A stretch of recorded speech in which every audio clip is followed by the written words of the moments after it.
Esto es Construyendo el Debate. Gran parte de las mexicanas y los mexicanos estábamos. Política,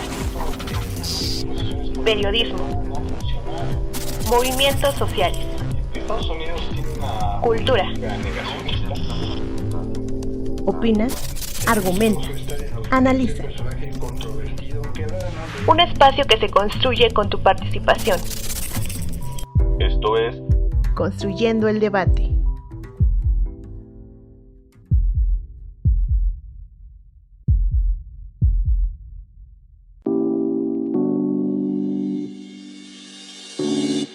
México se enfrenta desde 2018 a una ola de constantes caravanas migrantes que parten principalmente de los países centroamericanos aledaños a su frontera sur. En el último mes se han registrado expulsiones masivas de migrantes que atraviesan el país mexicano para llegar a los Estados Unidos. México ha recibido a más de 20,000 migrantes provenientes de Honduras, Guatemala, El Salvador y Haití, que han sido expulsados de Estados Unidos con la aplicación de la orden conocida como Título 42, que permite la devolución de miles de migrantes de manera express a terceros países ante la consigna del riesgo sanitario por el virus de la COVID-19. Actualmente, estos problemas migratorios se desarrollan en dos zonas fronterizas de México, al norte, con la frontera de Estados Unidos, y al sur, en su frontera con Guatemala. La situación de las y los migrantes es complicada, puesto que, ante la incertidumbre de llegar al país de las oportunidades y el no querer regresar a sus países de origen, se han quedado a la espera de conseguir asilo en nuestro país. En lo que va del año, se recibieron aproximadamente 77,559 peticiones. Aunque el gobierno mexicano ha intentado contener a los migrantes con el despliegue de 28,395 elementos de las Fuerzas Armadas, que representan un 20% del total de su fuerza, se busca una mayor implicación de los Estados Unidos. Por ello, el pasado 20 de septiembre, el presidente López Obrador se dirigió a su par en Estados Unidos, Joe Biden, a través de una carta para solicitar más apoyo económico a los programas sociales en Centroamérica y priorizar la necesidad de elaborar una respuesta conjunta de carácter regional. La situación migratoria de México ha sido criticada por la opinión pública, al parecer incoherente con la acogida de centenares de refugiadas y refugiados afganos desde que los talibanes tomaran el control de su país. Casi 500 personas han sido acogidas, de las cuales la mayoría son mujeres, activistas y periodistas que han huido de su país al verse amenazados en sus derechos humanos y al estar en riesgo su vida. Las y los refugiados afganos cuentan con una visa humanitaria de 180 días, con opción a ser renovada, lo que les permitirá permanecer legalmente en el país, recibiendo hospedaje, alimentación y servicios básicos por parte de organizaciones de la sociedad civil. Esta última cuestión es la que marca una de las diferencias cruciales entre ser migrante o refugiado en México. En una conferencia, la subsecretaria de Asuntos Exteriores y Derechos Humanos de la Secretaría de Relaciones Exteriores de México, Marta Delgado, señaló que las redes de apoyo facilitan la integración de las y los refugiados que, además, suelen contar con familiares o amigos en países aledaños, lo que facilita el reacomodo de estas personas en otra nación, una situación muy distinta a la que viven los miles de ciudadanos hondureños, guatemaltecos, salvadoreños y haitianos que cruzan el país. Estas diferencias sutiles explican por qué México puede brindar refugio a solicitantes de otros países en conflicto y no lo haga con las y los migrantes. Con información de Constanza Lambertucci, Francesco Manetto y Fernanda Hernández Orozco, mi nombre es Airam Ábalos Cárdenas y estás escuchando Construyendo el Debate.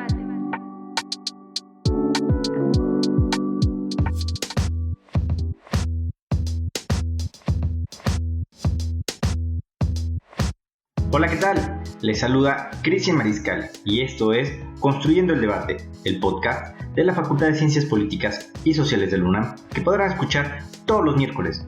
Nos pueden seguir a través de Facebook e Instagram, donde pueden hacernos llegar sus preguntas, comentarios y también sugerencias sobre los programas que quieran que abordemos en este su espacio. En Facebook nos encuentran como Construyendo el Debate y en Instagram como Construyendo-Debate. Si nos están escuchando a través de redes sociales, recuerden que pueden encontrar este podcast en el canal de YouTube de Construyendo el Debate, así como en Spotify. No olviden escucharnos, suscribirse y regalarnos un like. En esta ocasión, esta semana abordaremos un tema muy interesante que, además de estar en contexto, hoy le da un giro muy impresionante a lo que hemos vivido en México sobre la situación en el tema de la migración y algo que parece nuevo, los refugiados. Para ello tendremos al maestro Rodrigo Rubén Hernández González. Él es etnólogo por la Escuela Nacional de Antropología e Historia y también es sociólogo por la Facultad de Ciencias Políticas y Sociales de la UNAM, con maestría en estudios latinoamericanos por la UNAM. Actualmente se encuentra desarrollando un doctorado en Sociología en la Facultad de Ciencias Políticas y Sociales con una investigación sobre el confederalismo democrático kurdo. Ha impartido también clases en la Escuela Nacional de Antropología e Historia en la Universidad Autónoma de la Ciudad de México y actualmente es docente en la carrera de Musicología en la Facultad de Música y en la carrera de Antropología en nuestra facultad. Maestro Rubén, pues dándole la bienvenida, construyendo el debate y consultándole de qué forma influyen la desigualdad y la pobreza en el fenómeno de la migración en países precisamente como México. Hola, quiero comenzar agradeciendo la invitación a Cristian Mariscal y a todo el equipo que hace posible este podcast, así como al auditorio que nos escucha. Me parece muy importante que nos convoquen a platicar de temas tan importantes como es el de la migración y sobre todo en un momento tan crítico como el que estamos viviendo actualmente en nuestro país, con una crisis migratoria que se traduce en la violación de los derechos humanos de cientos de miles de personas. Me gustaría comenzar reflexionando que la migración en el momento actual es resultado de las relaciones sociales capitalistas.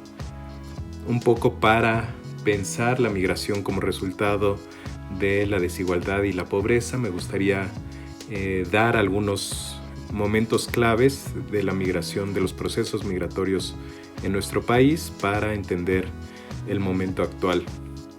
En primer lugar, quiero destacar el programa Bracero, que comienza durante la Segunda Guerra Mundial, como un programa que lleva legalmente a trabajadores mexicanos a Estados Unidos frente a la necesidad de fuerza de trabajo, pues por el periodo que vive en Estados Unidos de la Segunda Guerra Mundial.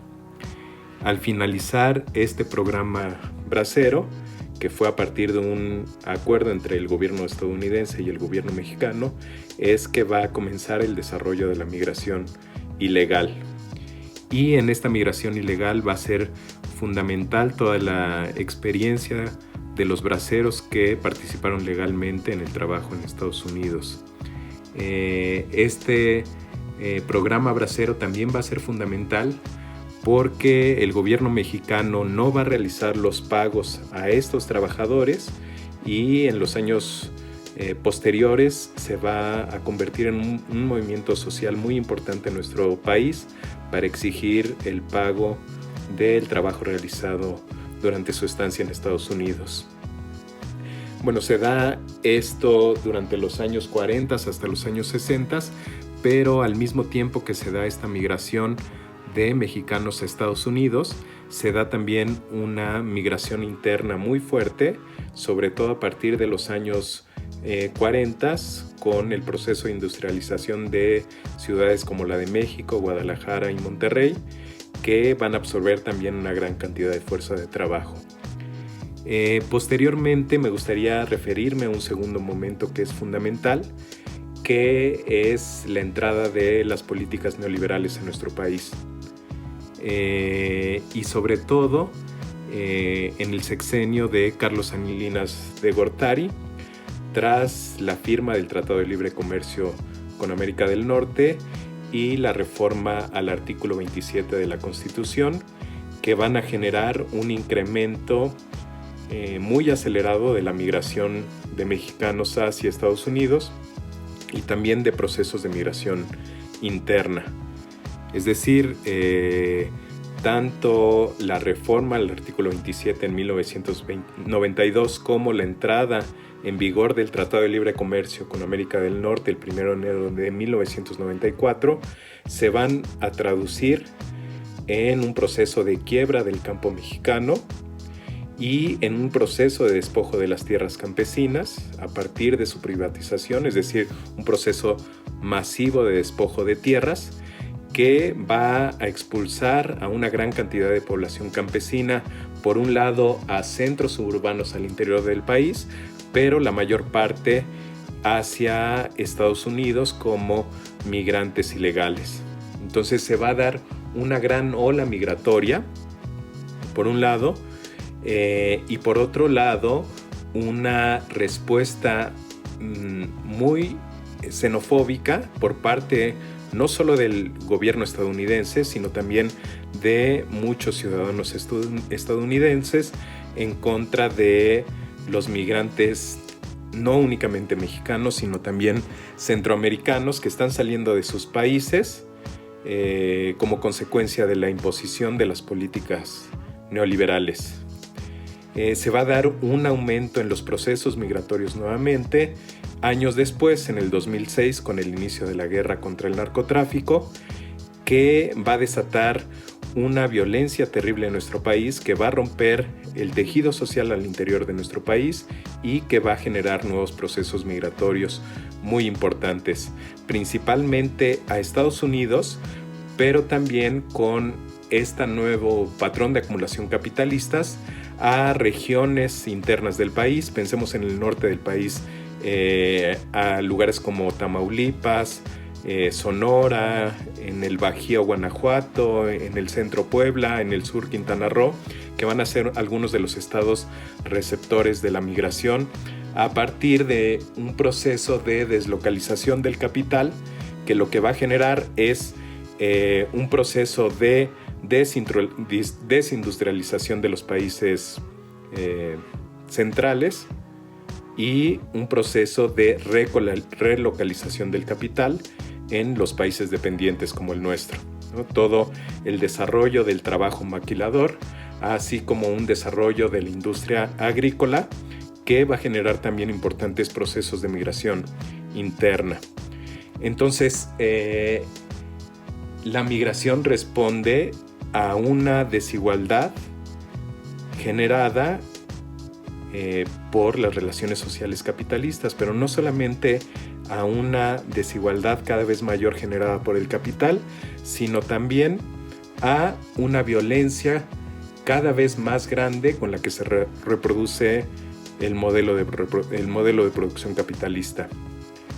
Es decir, si pensamos que actualmente la forma de reproducción del capital es mediante la violencia fundamentalmente, y una violencia ilegal, esto que Rita Segato llama la existencia de dos realidades: una primera realidad donde se reproduce el capital en términos legales, y una segunda realidad donde el capital se reproduce en términos ilegales. De la combinación de estas dos realidades, el resultado que tenemos es el aumento de los procesos migratorios, de personas que buscan la sobrevivencia frente a la imposibilidad de reproducir su vida por la imposición de las nuevas relaciones sociales capitalistas, por ejemplo, a partir del despojo de sus territorios que no les permiten reproducir su existencia ya como poblaciones campesinas y que deben de buscar un trabajo asalariado, o que sencillamente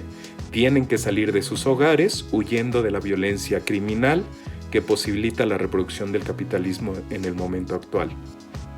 Maestro Rodrigo, gracias por esta ilustración que nos acaba de dar tan completa de lo que es el fenómeno de la migración, cómo lo que representa y cómo ha ido evolucionando igual este bosquejo histórico, cómo en México justamente se fortaleció esta movilidad hacia el país del norte, a los Estados Unidos de Norteamérica, cómo es que se fue transformando, también incluso evolucionó este concepto de migración, y que hoy en el derecho internacional pues existen otros términos como lo es precisamente el de refugiado. Estoy muy contento de volverles a presentar una cápsula que en este equipo ya teníamos hace un tiempo y que espero que sea mucho de su agrado, y justamente a esta le hemos denominado En el Librero.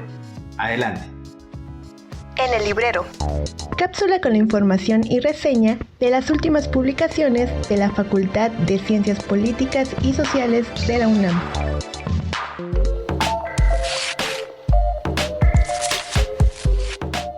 ¿Sabes cuáles son las principales problemáticas de la región Asia-Pacífico? ¿Conoces los procesos sociopolíticos que han convertido esta región en un eje económico de gran importancia para el mundo? ¿Has escuchado hablar sobre el espíritu de Shanghái? El doctor Carlos Eduardo Ballesteros Pérez coordina una serie de cuadernos de investigación titulados Las regiones internacionales en el siglo XXI. En esta ocasión, te hablaré sobre el cuaderno dedicado a Asia-Pacífico. En este, te explica el proceso que se ha llevado a cabo durante más de 50 años, a través de su método de análisis específico para esta región, buscando aproximaciones hacia una conceptualización que puede explicar los procesos sociales, económicos y políticos en esta parte del mundo. En la primera parte, encontrarás datos e historias sobre China y la Organización de Cooperación de Shanghái. Además, la doctora Juana Marisela Connelly Ortiz te explicará la diferencia entre lo que se entiende por regionalismo de Asia y regionalismo occidental, y descubrirás el papel de China como impulsor de la cooperación en Asia Central, guiándose por el llamado espíritu de Shanghái, cuyos valores son el motor de la organización. También conocerá los postulados del doctor Ulises Granado Quirós sobre la geopolítica de China en la macrorregión de Indo-Asia-Pacífico, y sabrás por qué China está impulsando su poder económico, político y militar, y cómo debido a esto, varias naciones de esta región han realizado alianzas estratégicas para contener al gigante asiático. Y por si fuera poco, al terminar este interesante texto, sabrás quién es el 15º Dalai Lama y cómo se ha buscado generar estabilidad en el Tíbet. El maestro Genaro Beristain te va a explicar, de forma puntual, los antecedentes y la trayectoria histórica y política de los Dalai Lama, así como de las intenciones del gobierno chino para interferir en la sucesión del líder espiritual y político del Tíbet. No te lo pierdas, tienes que leerlo. El libro te llevará más allá de los factores económicos y comerciales para conocer la importancia que tiene esta región a través de su historia y de su cultura. Y así podrás comprender con mayor profundidad esta parte del mundo. Recuerda que puedes encontrar esta publicación para su consulta y descarga gratuita en la página oficial del Centro de Investigación e Información Digital, o CID, por sus siglas. Dentro de esta página encontrarás la pestaña de Docs Ciencias Sociales y ahí dale un clic a Libros FCPIS UNAM. O también puedes escribir al correo electrónico suscripciones@políticas.unam.mx para mayores informes de esta y otras publicaciones de tu interés. Mi nombre es Jimena Villafaña Benítez. Hasta la próxima.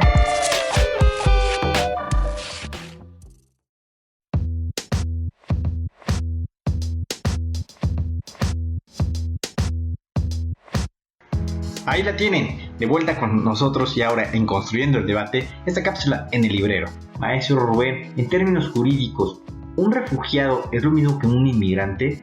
Y nos podría explicar un poquito más en qué condiciones permiten que una persona se convierta en un refugiado, es decir, cómo tener esta cualidad y calidad de refugiado. En términos jurídicos, es muy importante distinguir a un refugiado de un inmigrante. ¿Por qué? Porque el concepto de refugiado en términos legales está reconocido por el derecho internacional. Y un refugiado es aquel que, de acuerdo a las leyes internacionales, su vida o su integridad física, su dignidad como seres humanos están en peligro en su país de origen. Y por eso, el país de receptor debe de asegurar la vida, integridad física y dignidad de este ser humano. Y el inmigrante no es considerado así. El inmigrante no es reconocido por las leyes internacionales y al inmigrante se le considera como una persona que sale de el lugar de donde nació, donde radica, para buscar mejores oportunidades de vida. Esto en términos jurídicos, pero me parece que pensarlo en términos jurídicos es muy limitado y que esta construcción jurídica se hace un uso discrecional de ello y un uso político de estos conceptos. Y les voy a dar un ejemplo únicamente. Hace un par de meses o hace un mes, el gobierno mexicano anunciaba con bombo y platillo la recepción de 350 refugiados de Afganistán, principalmente mujeres y niños, frente a la llegada de los talibanes al poder en Afganistán. Mientras esto ocurría, el gobierno mexicano tenía más de 65,000 solicitudes de refugio por parte de migrantes centroamericanos no atendidas. La mayor parte, más de 45,000, en Chiapas. ¿Y esto qué es lo que generaba?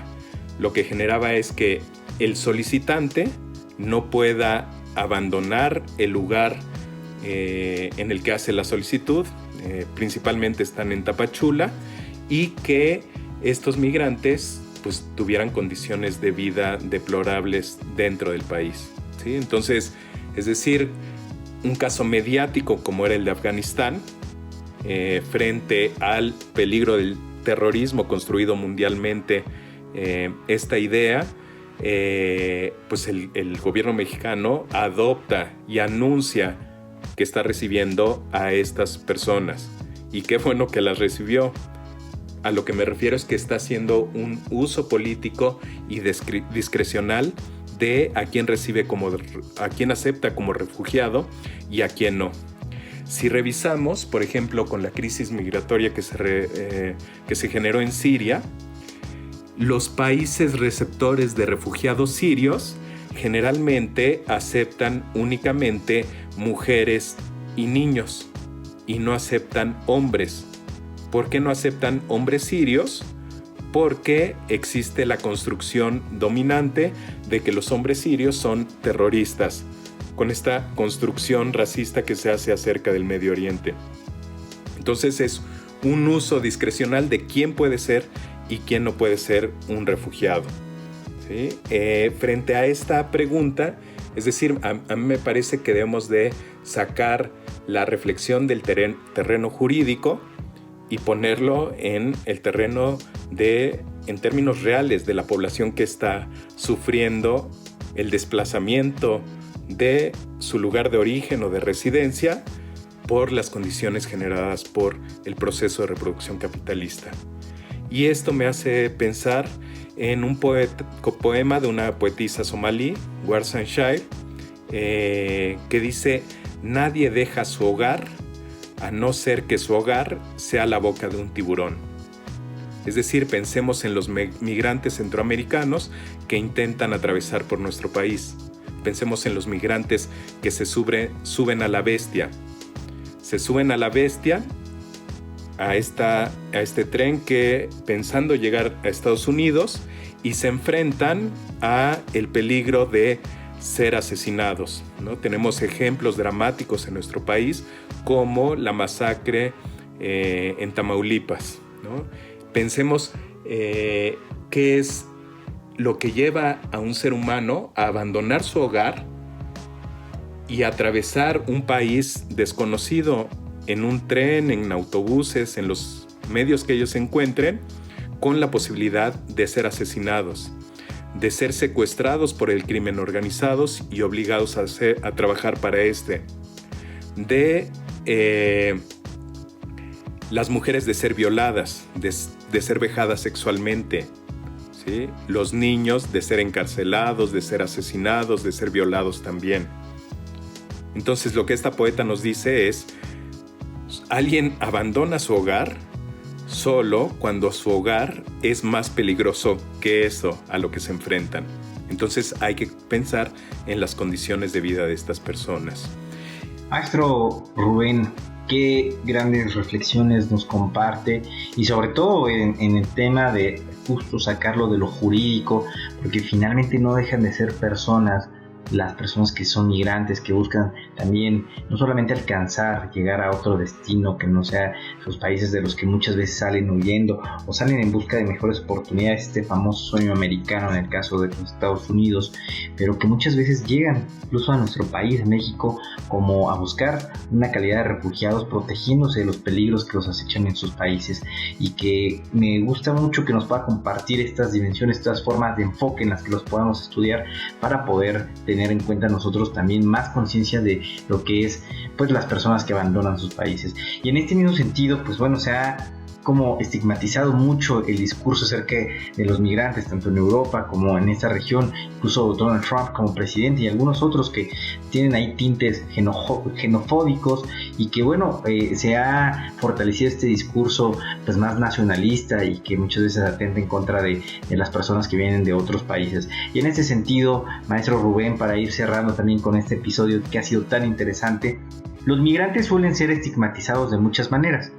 Pero ¿de qué forma afecta a los migrantes que los actores políticos o sociales los usen como chivos expiatorios o como banderas, como nos explicó hace un momento, de muchas de las problemáticas sociales de países como el nuestro? Me parece que es muy peligrosa la estigmatización que se hace de los migrantes. Es decir, debemos de partir que ningún ser humano es ilegal y que todas las fronteras deberían estar abiertas. Vivimos en un mundo en el cual se da la inversión del sujeto por el objeto, es decir, estamos secuestrados por un objeto, que es lo que Marx llamó el sujeto sustitutivo, el valor valorizándose a sí mismo, que se ha convertido en un sujeto y en objetos que somos utilizados para la reproducción de ese sujeto sustitutivo. Es muy peligroso porque se construye la idea del migrante como delincuente, como flojo, como seres humanos desechables cuyas vidas no importan. Me parece que lo que debemos de poner en el centro es la vida y la dignidad de todo ser humano y rechazar toda política antimigrante. Actualmente, el gobierno de la autoproclamada Cuarta Transformación está haciendo el papel de frontera o de este muro que llamaba Trump. No era en realidad un muro físico al que se refería, sino un muro que trata de controlar el tránsito de los migrantes hacia Estados Unidos. Y 10,000 efectivos militares en la frontera sur de nuestro país demuestran cuál era ese verdadero muro. Bueno, pues estas son algunas reflexiones que quería compartir con ustedes. Me parece fundamental seguir discutiendo acerca de este tema y me parece que un punto de entrada para este tema es la literatura. Entonces me gustaría despedirme agradeciendo la invitación a participar en este espacio y recomendando un libro acerca de migrantes, un libro hecho desde la literatura por un autor que se llama John Berger, y el libro se llama Un séptimo hombre, que es un libro acerca de migrantes en los años 70 en Europa, pero contrario a lo que pasa con muchos libros que conforme pasa el tiempo pierden su vigencia, el propio Berger nos dice, conforme pasa el tiempo, este libro adquiere mayor vigencia, porque lamentablemente el problema de la migración va cobrando cada vez mayores dimensiones. Entonces, lo único que quiero poner en el centro es la vida y la dignidad de estos seres humanos y el rechazo a toda forma de frontera. Muchas gracias por la invitación. Y bueno, amigas, amigos, ahí está maestro Rodrigo. Gracias por sus grandes aportaciones, reflexiones y comentarios sobre este tema que es complejo, complicado y desde luego muy importante poder hablarlo como se debe de hacer, a todas luces y en todas sus dimensiones. Gracias por habernos acompañado en este episodio y también gracias a ustedes por escucharnos. Recuerden que nos pueden seguir vía Facebook como Construyendo el Debate y en Instagram como Construyendo_Debate.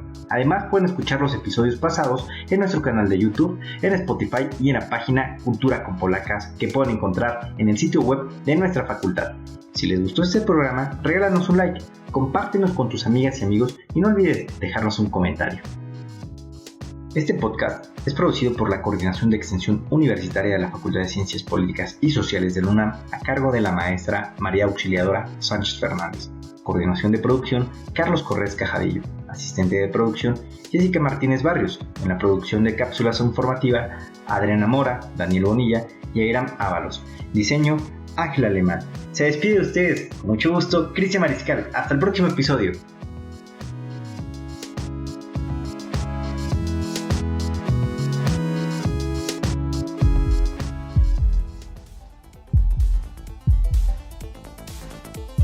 Esto fue Construyendo el Debate. política, estábamos esperando esto hacia nosotros. periodismo, movimientos sociales, Estados Unidos tiene una política cultura. negacionista.